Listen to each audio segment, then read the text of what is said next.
Welcome to Dom and Dragons, a Goats and Dragons campaign featuring Dominic Monaghan.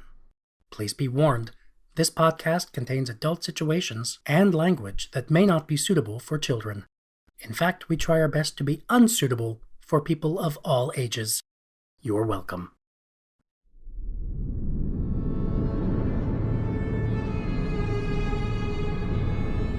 Welcome back to Burden, a muddy spot under the boot of the Gohomian army.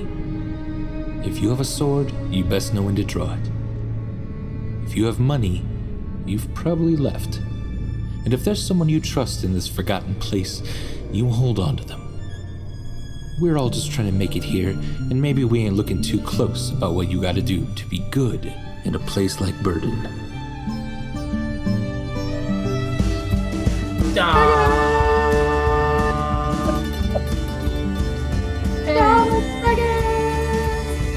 Dragons! Yeah, dragons!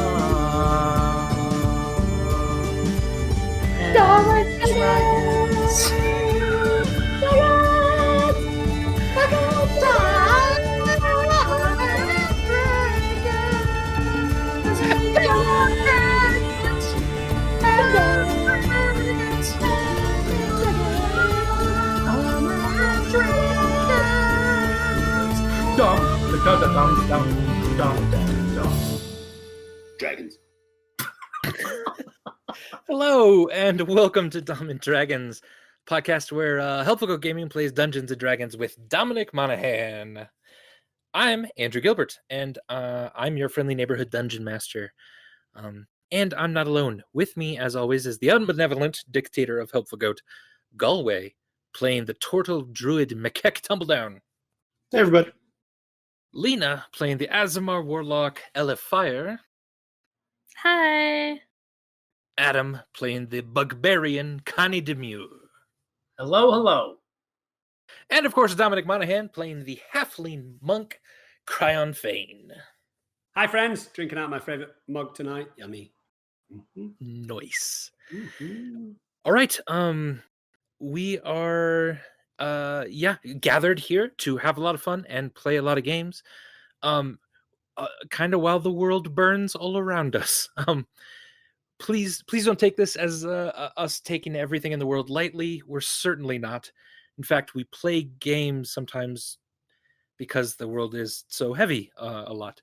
And that's not an escape from games, because we believe that Dungeons & Dragons is really an expression of real life. And it certainly allows us to deal with real life in a lot of different ways. To that end, we've been working hard at Helpful Goat to make sure that that everyone knows Black Lives Matter. That if you type in !BLM in the Discord or in the chat, you can get a few resources to either do a little bit more research or something to maybe help donate to, as well as our !donate command in the chat. That'll hook you up.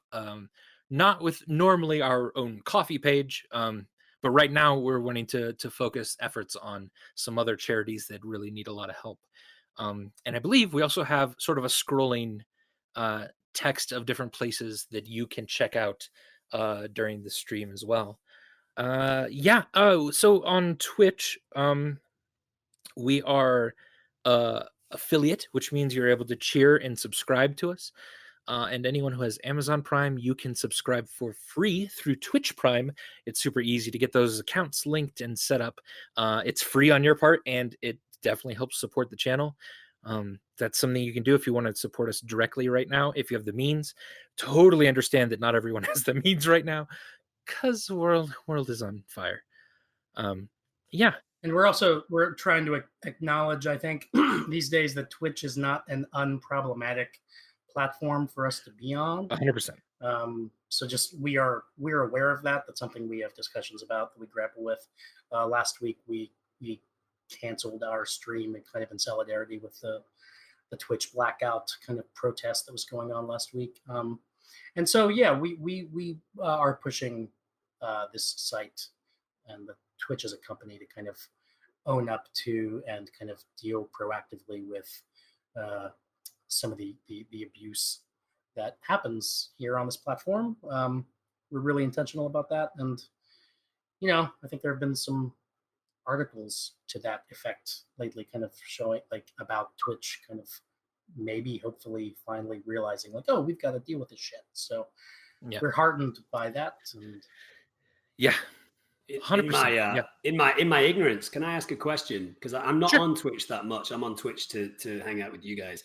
Is Twitch a platform that, for the most part, historically has just kind of ignored hate speech and let it happen, or has specific incidences happened recently?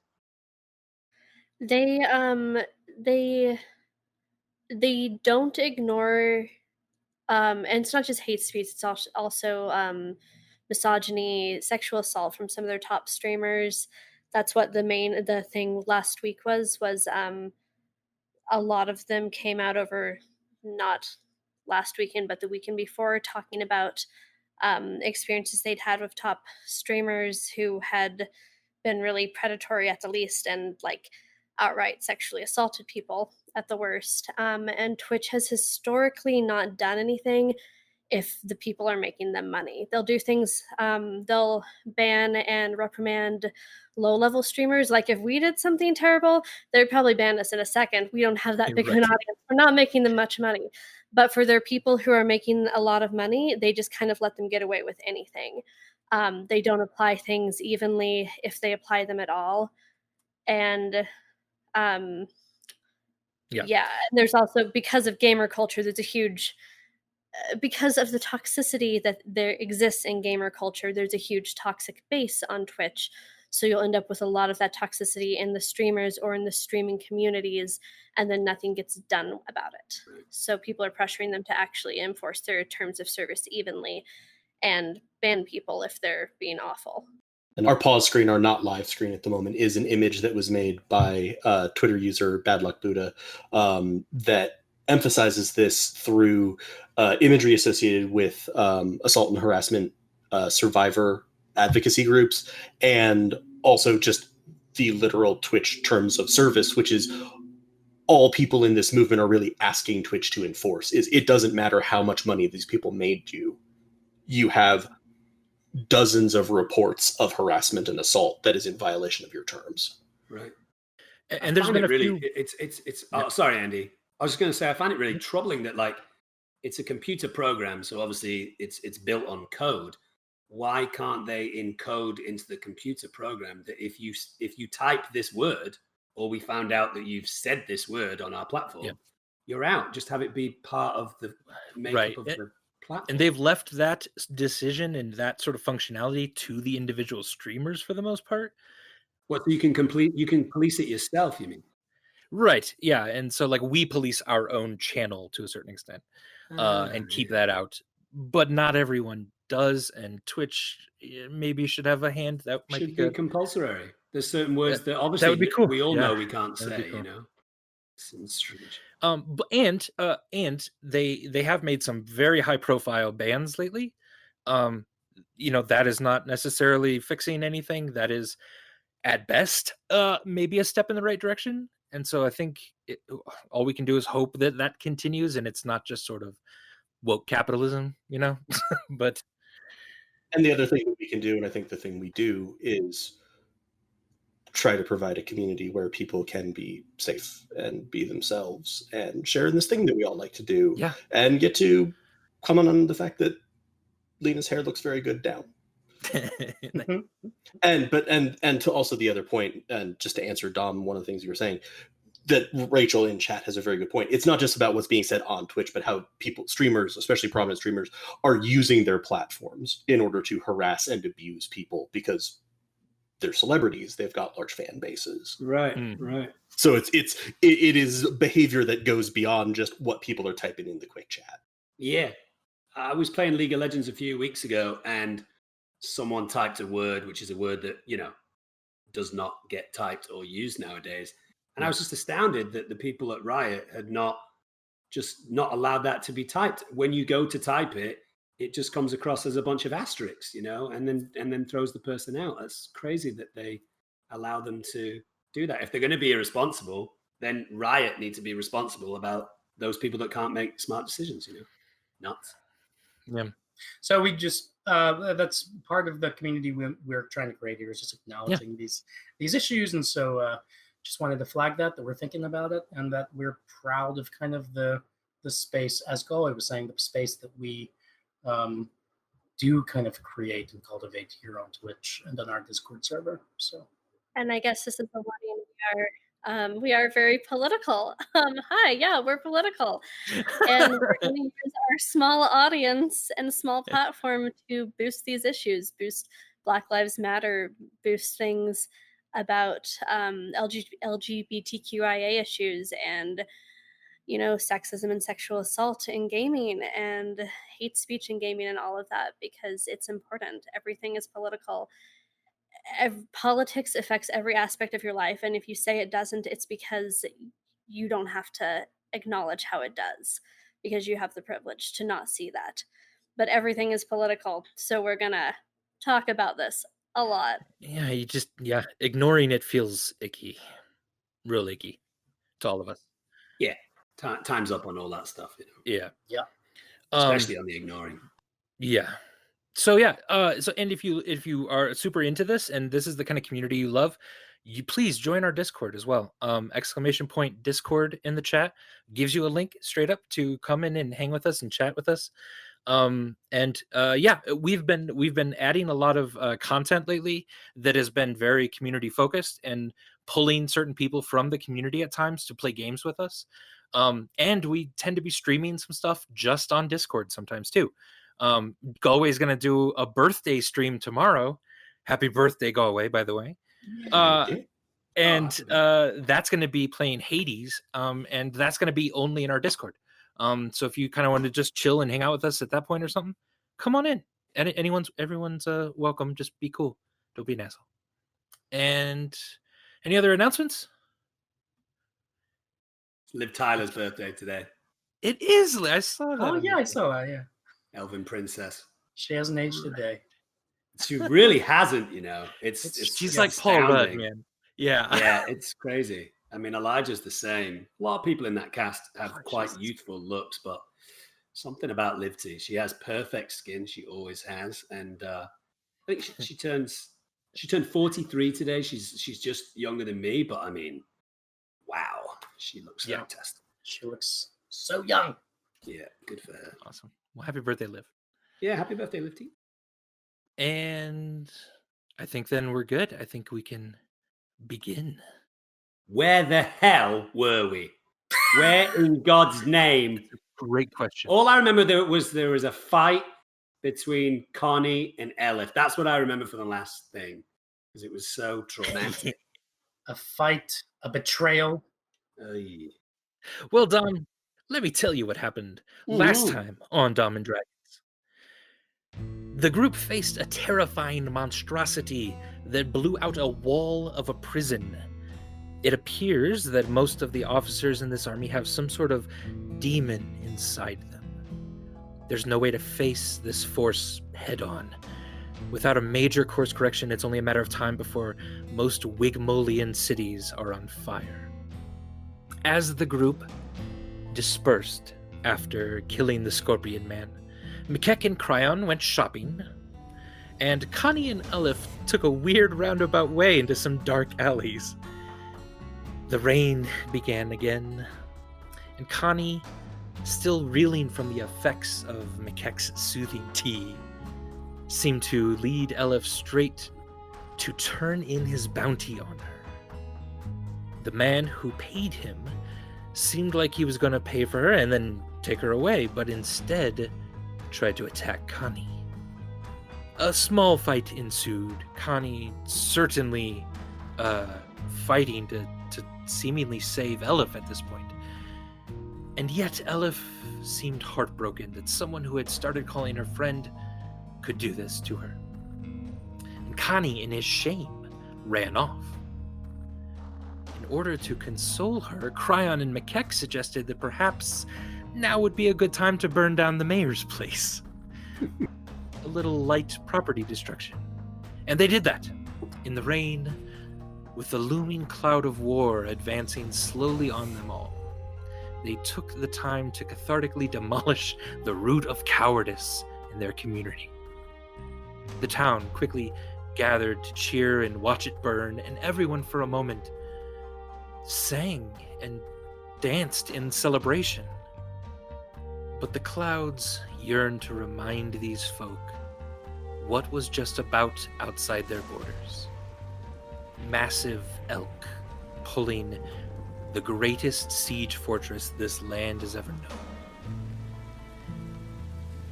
And now, as the three of you, Kryon, Mikek, and Elef, hear the thunder to the east and see the elk now just a few miles outside of town, you all look up into the sky, putting down the sweets and noisemakers that had accumulated so quickly in this brief respite, and you see a small, dim orange light, obscured still by heavy, low-hanging clouds, and that light shoots upward, stalls for a moment, and then falls hurtling toward the ground, dispersing that orange across the fields to the east, maybe only a mile or so outside of Mythenmir's crops. You see this strange light followed by another, and finally the sound catches up like thunder, but deeper, as if an old raspy voice were trying to laugh. And you know that they're testing the range of the catapults and trebuchets as they're nearing your town. Sorry, do they even need catapults and trebuchets for our town? Do we have a town wall? No, you'd know. Not at all. You have none. No, this is just lazy warfare. There's like, Yeah. we don't want to come down there. Also, salient question here. What is a trebuchet? A trebuchet is like a giant crossbow, essentially. Oh, that's is it mounted and fixed? Yeah. Massive wheels and people push it. And I should know Siege engine type of stuff. Technically, a trebuchet is a catapult that's a sling. You're thinking of a ballista. Oh, maybe I'm thinking of a ballista. I am A thinking of a ballista ballista. fire is a giant crossbow. Trebuchet is a sling-mounted Is catapult. Oh, you're right. My bad. Just dropping some trebuchet knowledge on us there. Yeah, there we go. All right, so the people in the town begin to scatter, and children are being scooped up quickly, ushered into the homes. Mikek, Kalia slowly grabs your hand, but her eyes are just fixed to the east. Kryon, a small child, lost in the confusion. They don't seem to be able to find their parents, but you quickly just kind of escort them gently over to Mother Mosey, who picks them up and sees their folks, returns them very quickly, and she gives you just a knowing nod. And Elef, you lock eyes with Rosie, and her eyes are just immediately sad, and she sighs heavily and then motions the three of you over to her. What would you like to do? I'm gonna look up to Kitty, the pseudo-dragon on my shoulder. Yeah. Well, Kitty, what was the take from the herbal marshmallows? I've just left Kitty in charge of the till when I was selling marshmallows in the square. Nice. It underneath its wing, it tries to scoop up like maybe 20 copper. That's good. That's good. That's cool. We should probably go deal with this, though. Yeah, I'm gonna go talk to Rosie. I'm gonna go over to her. All right. Yeah, the three of you kind of make your way through the crowd that is starting to get quite scared and flee the town square pretty immediately. But the three of you go over to her, and she grabs your hands, Elef. She says, "Child, there's no more time. It's now or never. If you're going to do something about that mountain, you'll need to find Connie again. And I know that does not sound good right now, but maybe you find him now and I help kill him later. I don't know. Whatever works. I'm afraid Burden isn't going to last much longer if that thing gets in range." Kryon says to Elef, Elef, do you know the phrase, let bygones be bygones? Have you heard that before? Yeah, I mean, like, I've never heard of, like, it's like like 6 hours ago or something that he did this, and like he like tried to kidnap me and sell me for a bounty, and we were supposed to be friends, and he betrayed me. Like he like broke my fucking heart. Like I didn't have friends. I didn't have any friends. All my friends abandoned me, and I thought he was my friend. I thought he was my new friend, and he didn't to tell me. So I just can't let it go. You know, I can't let it go, but I can agree to like kill him. I think we can all agree it's terrible. It's terrible. You could have said that forwards and backwards, and we would all agree it's absolutely terrible what he's done to you. And at some point, when this is over, when we have taken care of this mountain, we will also be on your side, and we will ask him to explain himself. But we have you heard of this other phrase, Elef? We have bigger fish to fry. I'm not talking about real fish. We're not going to eat now. I'm talking about a metaphorical fish that needs to be fried. The mountain is the fish. I'm sorry. Mikek, can you jump in here? Look, what he did was pretty shitty. It was really shitty. And we can find ways of seeing why he did what he did and dealing with what we find from there. But we did get to burn down the mayor's townhouse. Yeah. That was fun, right? That was fun. And we're not going anywhere. We'll still be your friend. Yeah. And honestly, I would much rather that if we're all pissed off at Connie because he did bad things, that he was between us and the giant monsters that are almost certainly living up there. Because otherwise it's going to be me, and I don't like that job. Yeah. But, I mean, let's see, where would he even be? House. Oh, that's true. Yeah. In his dirty house. Dirty house. I don't know where else he'd be. I mean, he told us that like weird story, that story about like tinder and fires and a river. That was a weird story. So he did tell us that. So he could be either of those places, but also like I guess I'm like totally fine. I guess not totally fine. I guess I'm okay with him like being in our party, and we can use him. We can use him as our like shield, like our physical shield, like stick him in front of us, and then if he survives this, then we'll have a talk. Cause yeah. Are you aware of the phrase "put a pin in it"? Well, let's do that. That's going to result in stabbing. Not in him, Elef. We're not going to put a pin in him. Well, we might do that. But yeah, and the other thing that I wanted to say, Elef, is it's not just us that are angry at Connie, because Belinda, the broom, is also not that pleased, and I don't think she'll let Connie ride on her at any time in the near future. So we're all on your side, but remember the Bob thing? Remember the fact that we were a band of brothers and sisters, and we have this bigger mission? Can you put it behind you just for a little bit? I could put it like beside me for a little bit. Like I can do both. It could be like here, and also like I'm still gonna make a lot of pointed comments and jabs, and like probably glare and have a lot of maybe start crying. I don't know. We'll see. But like yeah, sure, we can go. Like we can find salty, have some fun with him. So for a phrase that might be very applicable to you, put it on the back burner. Ah! I like that one. Oh, the idioms. Rosie pats you, Elef. Just kind of on the side and gives you a knowing nod. And then she is off starting to give orders to the few people, a few of the fighters in town that she's used before, some of the gang that you associate her with. And behind you, Mikek, you hear vroom, vroom, like squish something land and squish in the mud. And you turn around quickly. Somehow Kalia has called the griffins to her, and she's now sort of petting them, and then turns over the reins to the three of you. You also know that the sort of stashed alchemist fire and stuff are on in a small warehouse kind of over by Connie's place. So if you wanted to, you could pick up a barrel of that or two, whatever you'd like. I say we head to Connie's place, see if he's there. Come on, let's bury the hatchet. There's another idiom for you. Okay. Yeah, you gotta stop going with the ones that involve weapons in things. Yeah, sorry about that. No, not. There's a lot of them. I'm gonna jump on Belinda. I'll see you over at Connie's. Okay. All right, so Kryon, you get on the flying broom, take off. You're heading over there. Mikek and Elef, are you gonna stop by the warehouse over here to? Yeah, and I'm also gonna look between the two griffins, and I'm gonna try to remember which was the eloquent one and which was the kind of confused one. Yeah. And make sure that I put Elef on the eloquent one. Okay. Give me an animal handling real quick, or a nature, either way.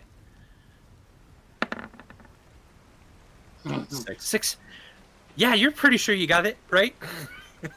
I mean, I can also start concentrating on speak with animals. Yeah, that wouldn't be bad.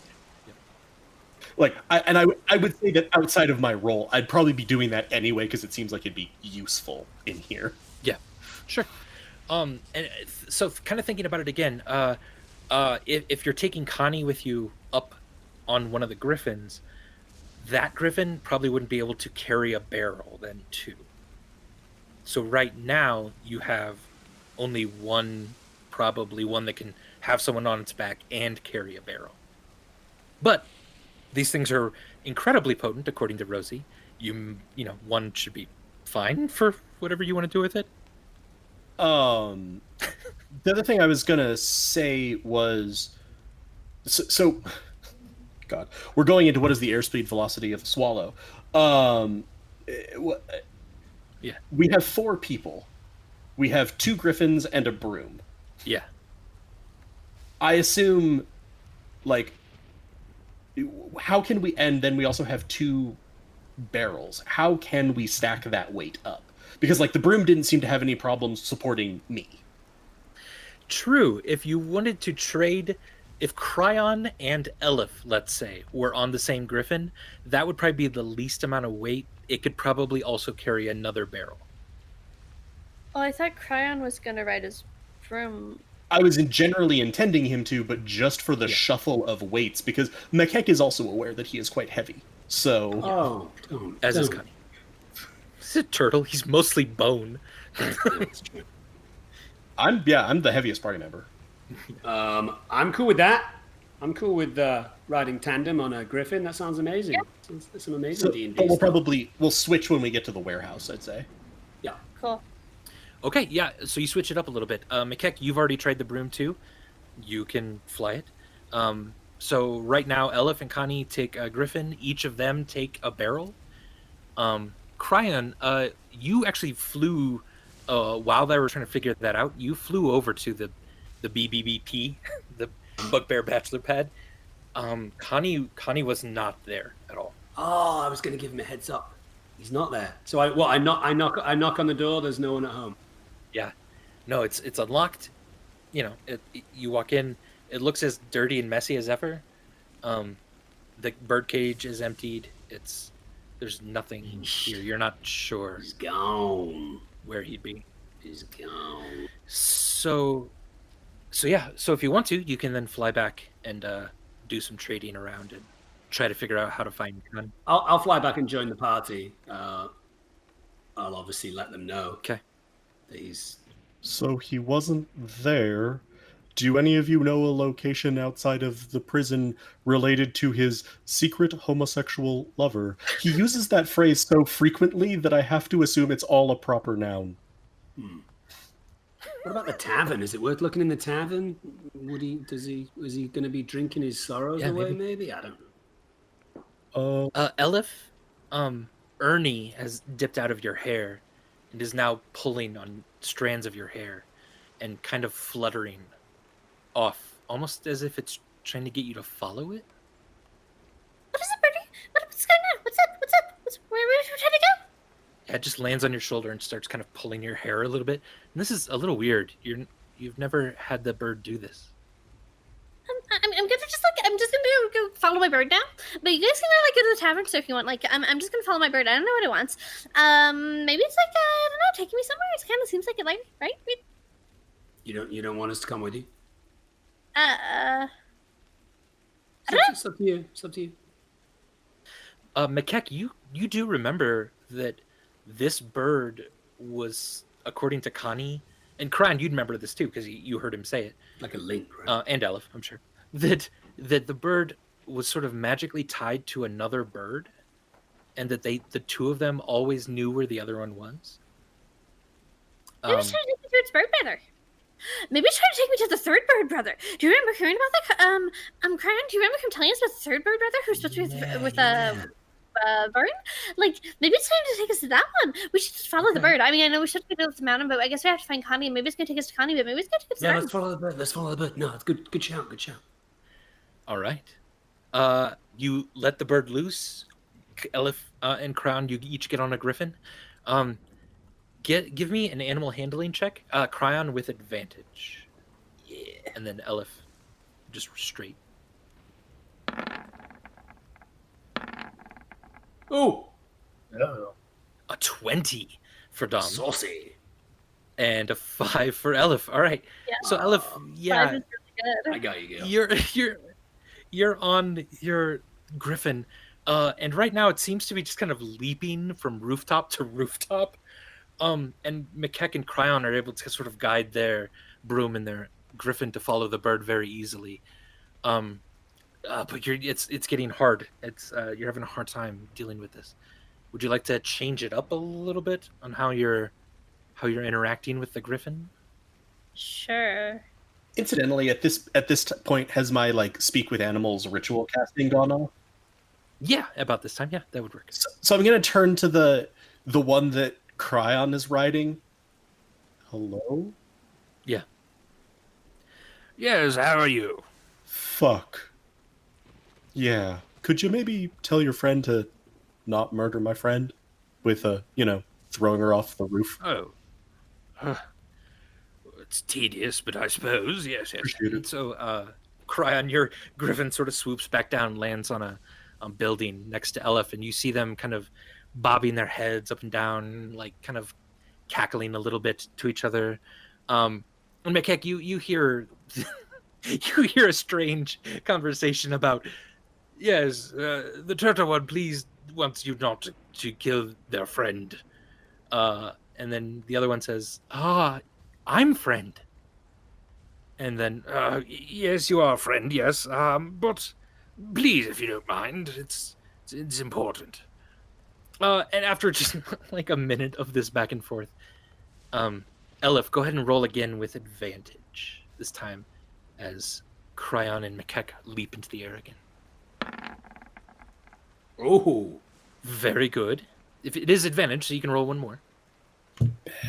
Better. Now it's doing it with advantage. So 21 and a 13. 21 and 13. Very good. Yes. So 21. Excellent. Yeah, you've something that the other griffin spoke to this griffin seemed to make them listen to you a lot more, and you're able to now guide them very easily with just kind of brushing your hand across their feathery back where their wings meet. And yeah, you feel really good about now being able to do this. And so your bird, Ernie, takes off. It is Ernie, right? Bert was Connie's? Yeah, I have Ernie. Okay.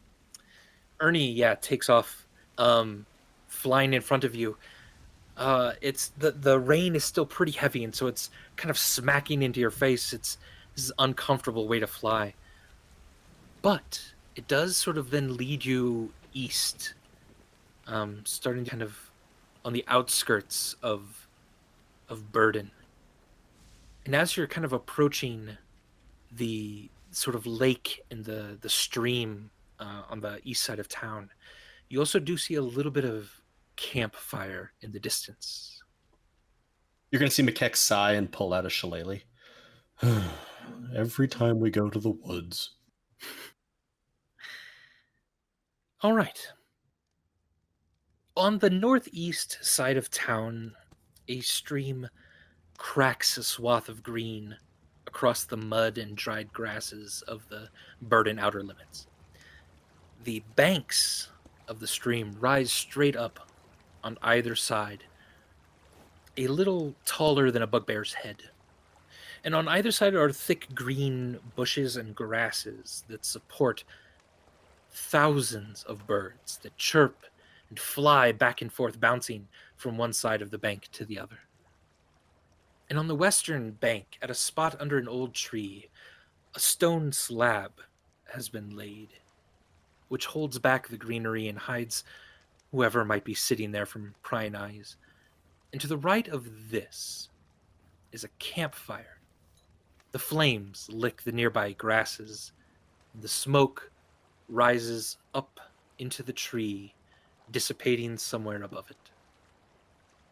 The tree that shades this slab and keeps the rain off of anyone who might be sitting here is old, knotted, a bit hollow at points, ugly perhaps, but still alive, still producing a brownish flower that blooms in the fall. This flower looks like death, but it smells sweet. And a large hive of bees has made a home in this tree, and their activity now sounds just like a single low hum to the witness of this serene spot. Connie, what are you doing here? Connie is sitting on that the stone slab by the fire. You said there's one, right?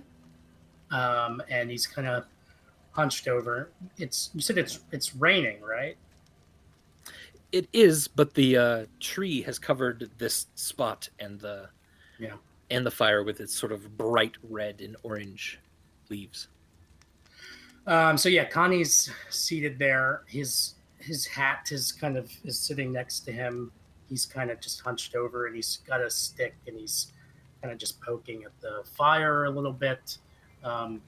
Bert is kind of hopping around next to him, kind of doing a little dance around the rim of his hat, I suppose. Yeah. And Galway's just Galway. I just saw Galway's name in the Roll20 chat. Connie is just sort of murmuring to himself, grunting, sometimes chuckling, and then sometimes weirdly kind of getting choked up and resorting back to a grunt to kind of cover things up a little bit. But that's what he's doing right now. Okay. Give me an investigation check. A 3. A 3. All right, yeah. So Connie, this is a tree in which you and Vern would often meet here, and you would often use the sort of nooks and crannies of this tree to hide notes or like small little gifts to each other. And out of instinct, being this is your first time back for a while, maybe you come often, but just out of instinct, you sort of reach under one of the knots of the tree and just feel real quick. You don't feel anything. Your heart sinks just a tiny bit, and you sit down, and then you had made your fire and whatnot. Yeah. I feel like Kryon. They all see Connie, right?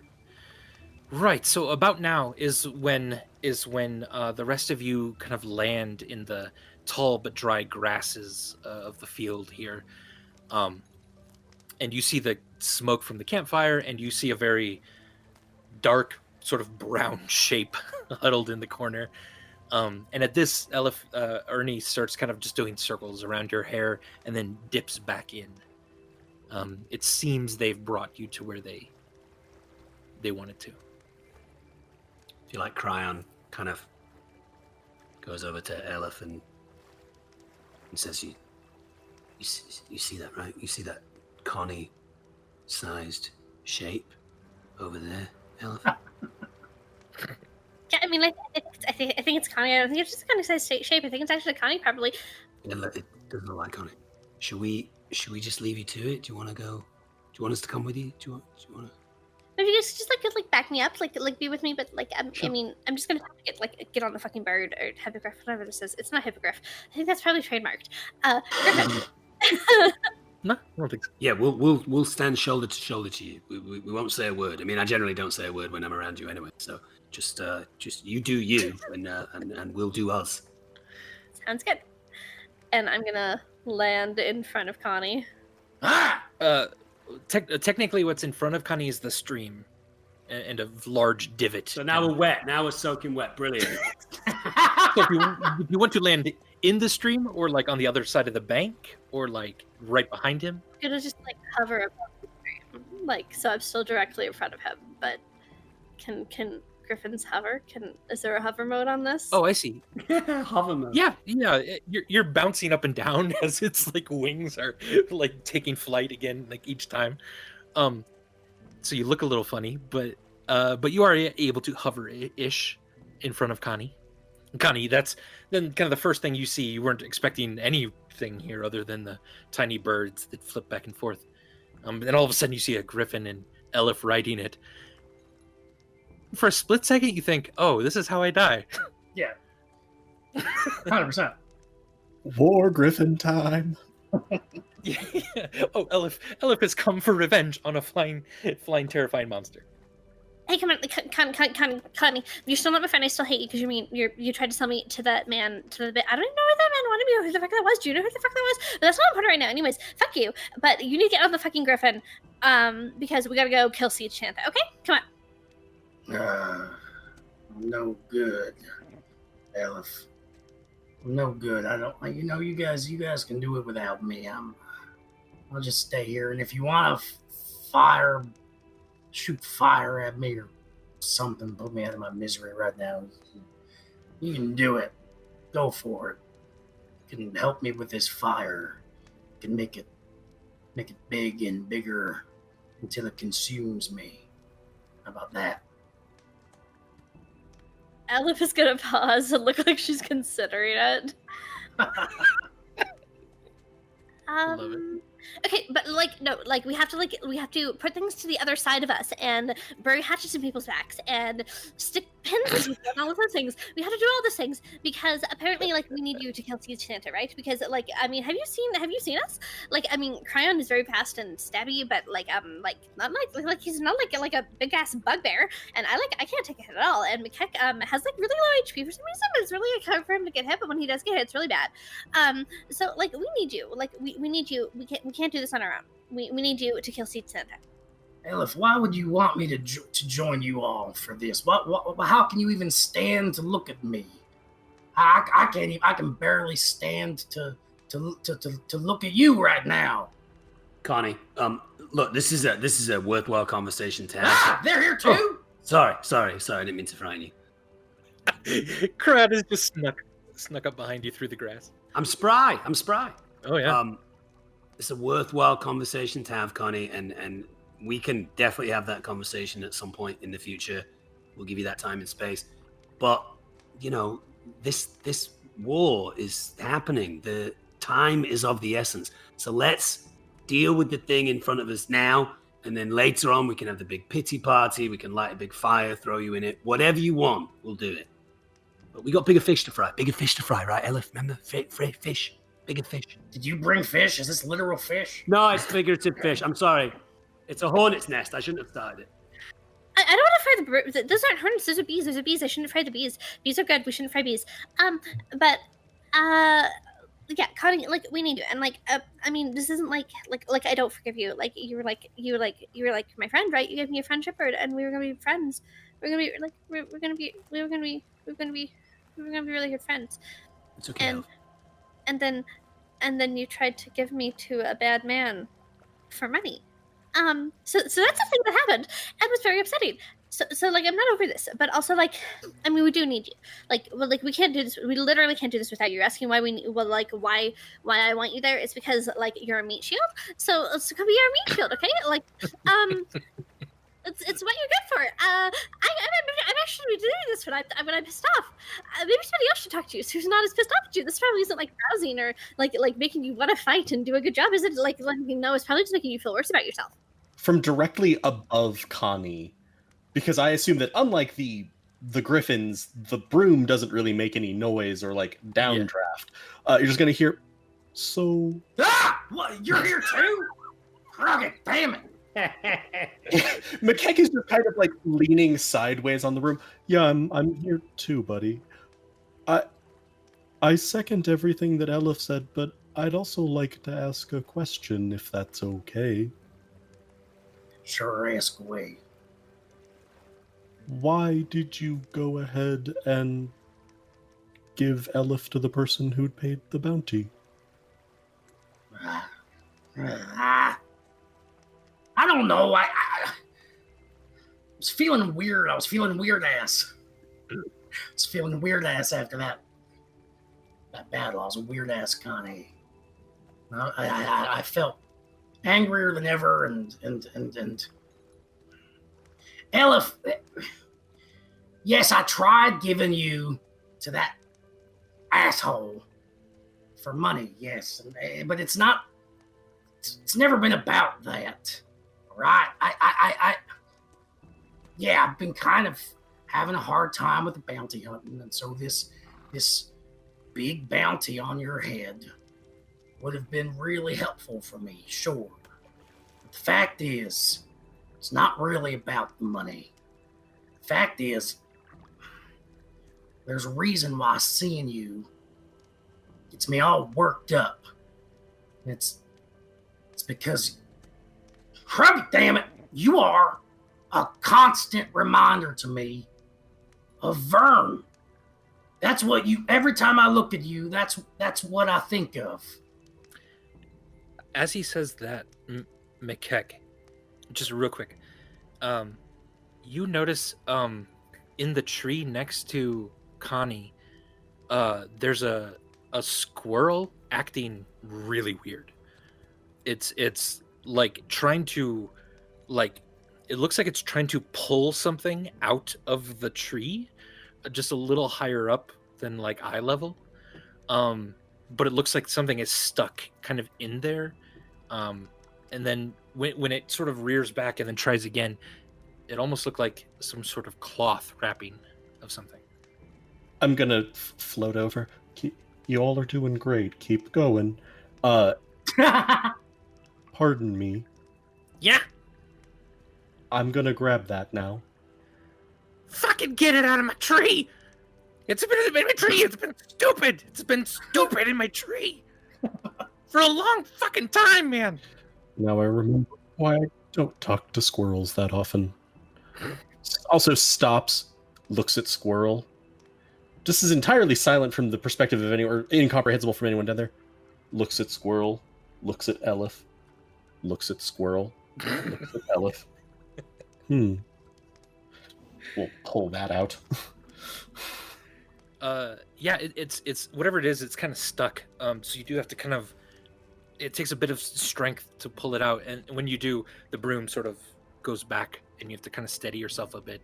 And you're holding what looks to be a cloth package, but it's like once you've pulled the whole thing off, it's heavy, and it's like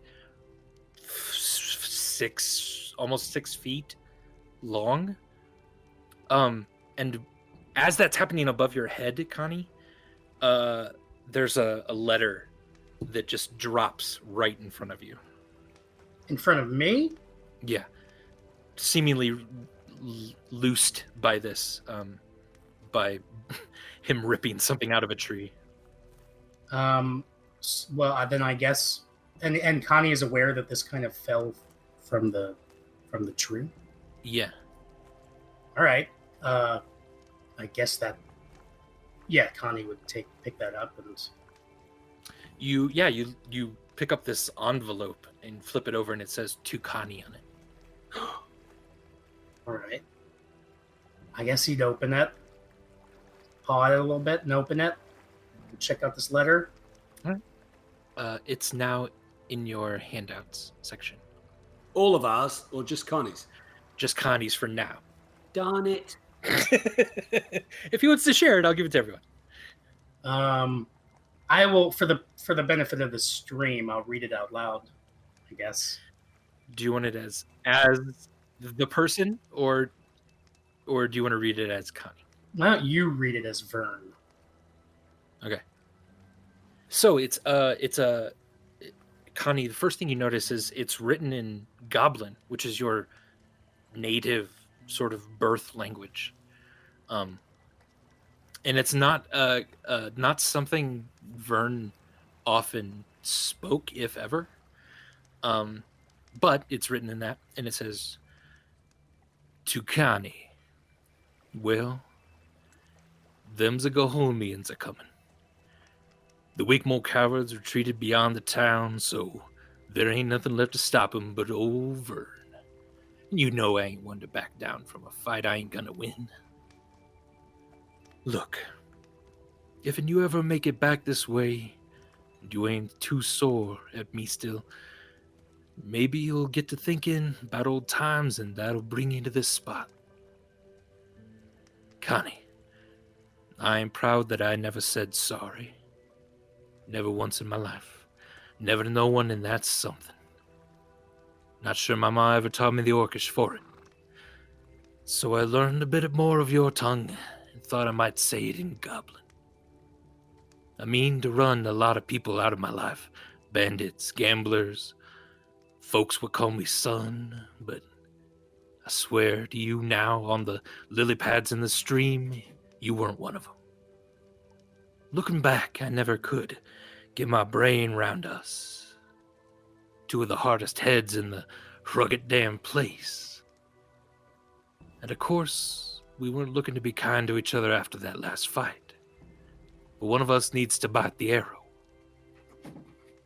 My dog is scratchy right now at the door. It's okay, Mugen.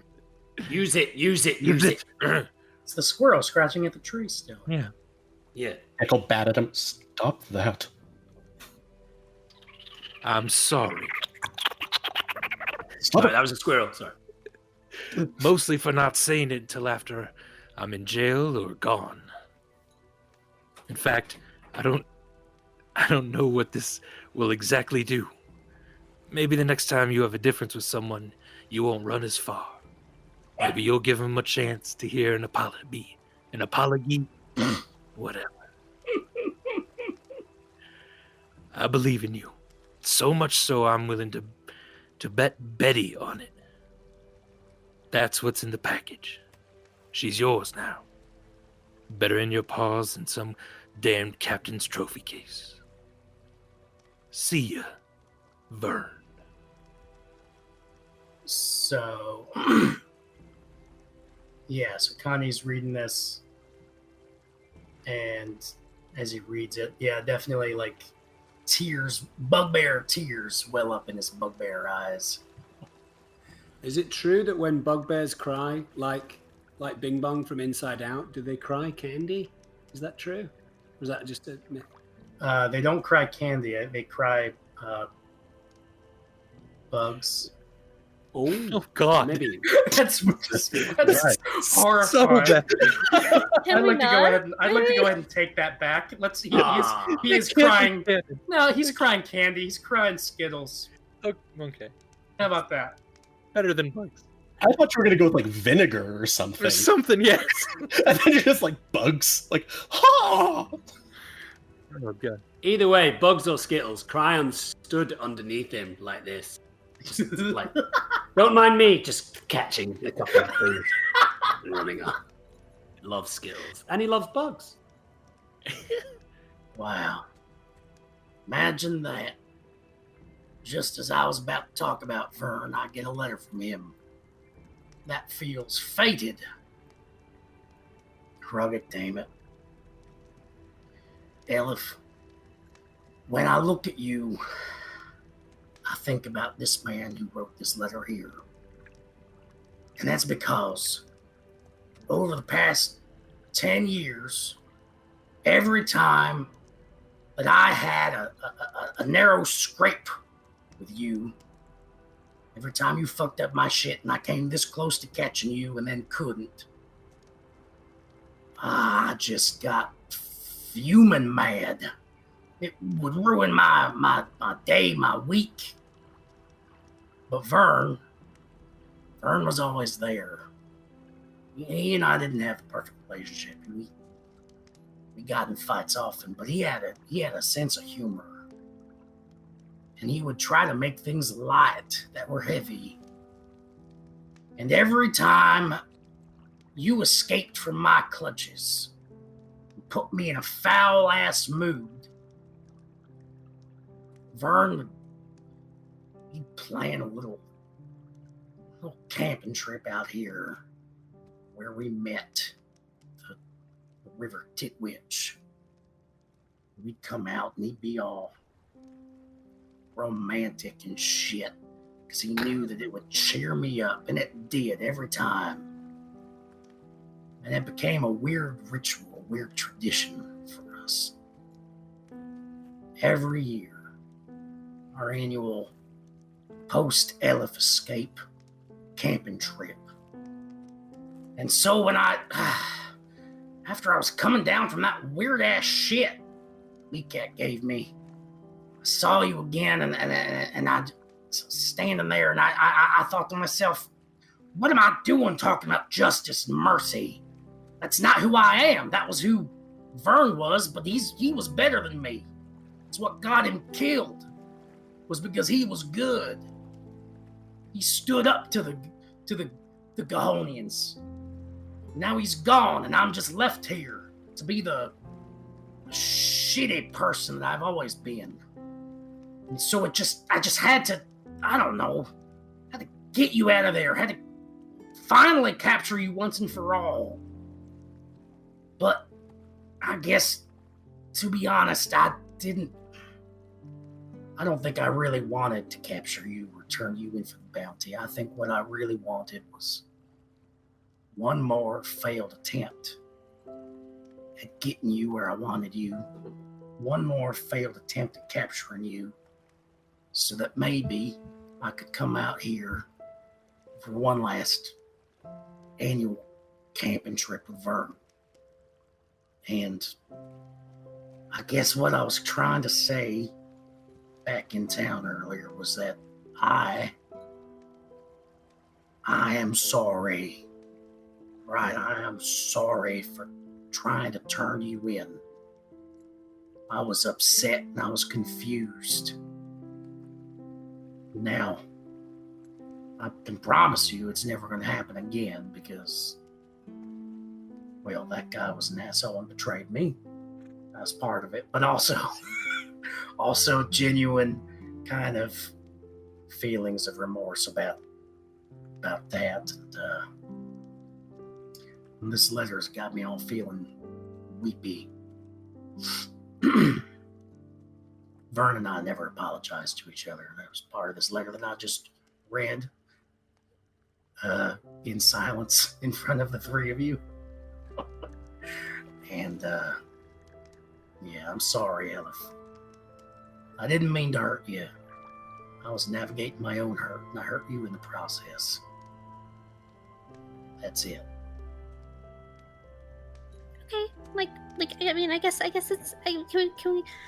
Can we be friends? Can we have friendship parties? We can still have friendship parties. I mean, I get it, right? I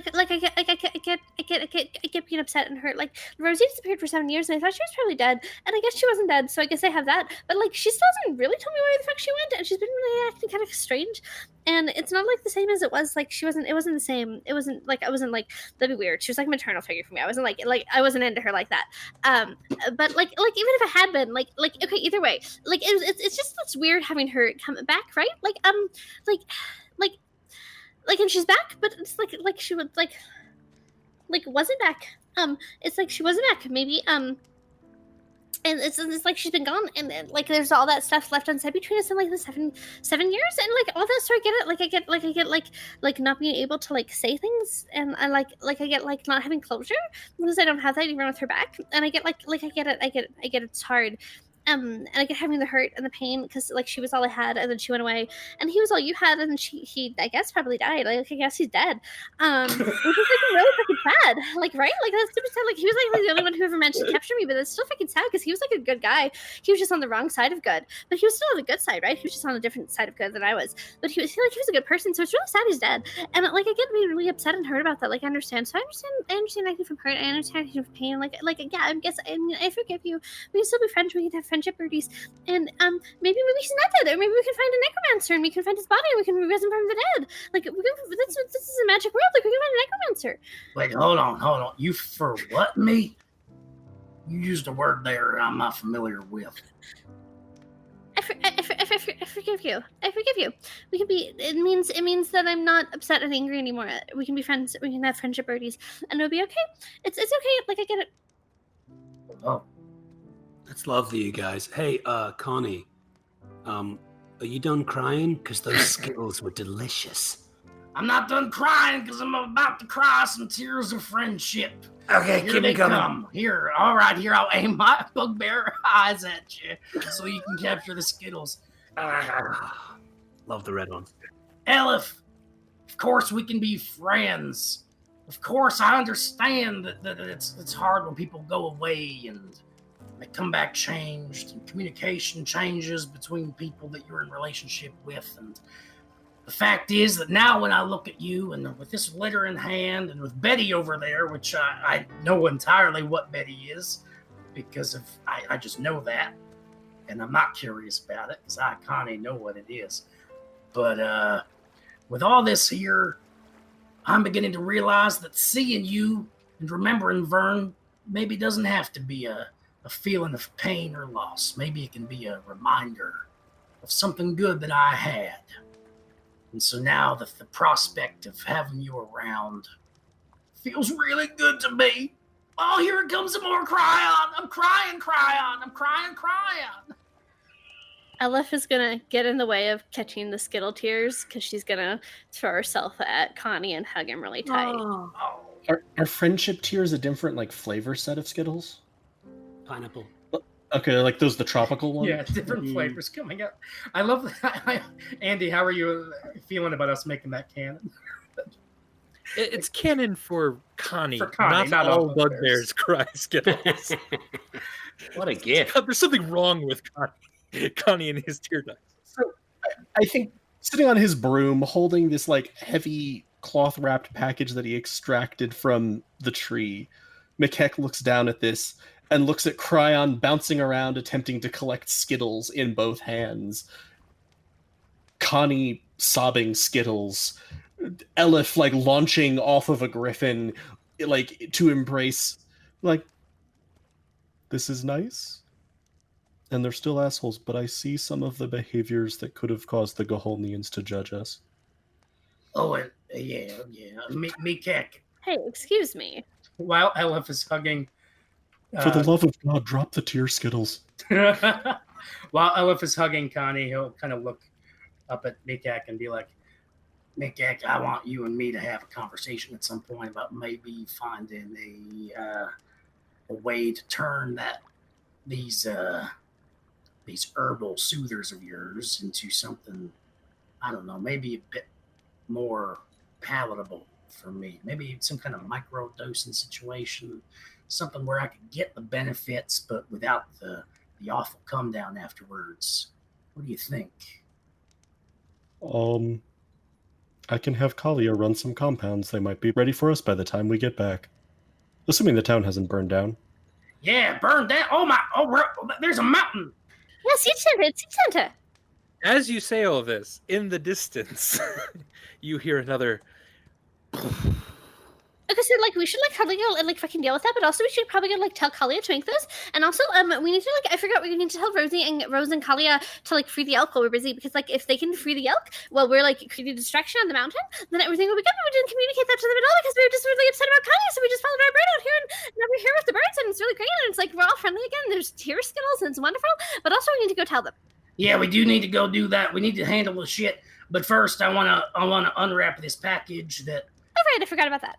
My deceased homosexual lover left for me after our falling out, which was really tugging at my bugbear heartstrings. And while I unwrap this package that I kind of know exactly what's in here because it's part of my backstory, Kryon, would you do me a favor and play some tune on that ocarina of yours while we sit here and enjoy Skittles and while I open a present? Oh, it would be my great joy. Hang on. All right, Kryon, you kind of sit down. You start playing the ocarina.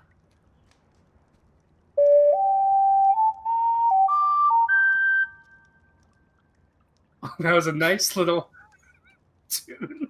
How about another one, Kryon? One more. I'm not done opening this package yet. Sure.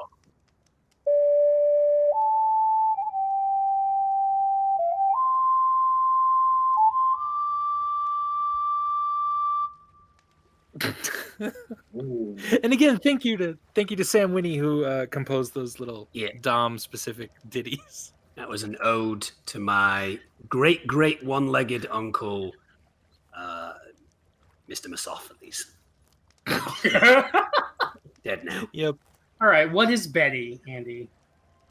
All right, so you unwrap this very long package that's very heavy. Betty is a kanobo. And a kanobo is... Kanobo?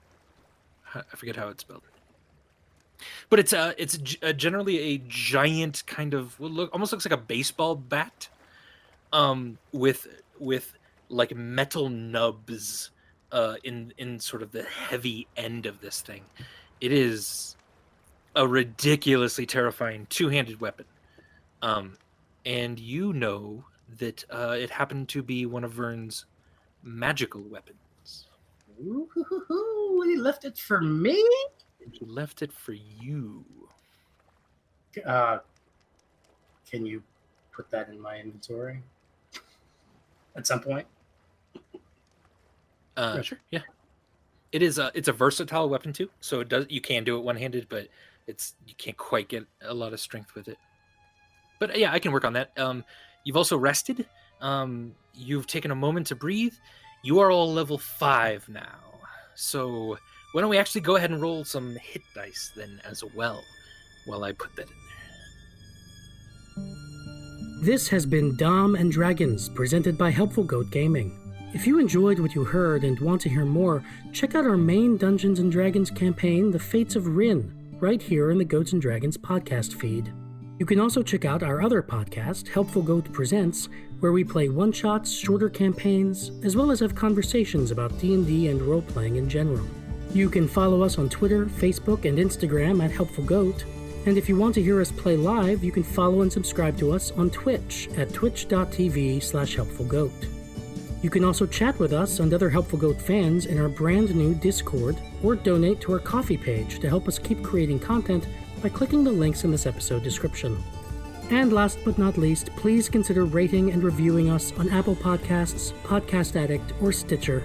We are a small independent game design firm and would really appreciate the support. Thank you so much for joining us, and we'll see you next time.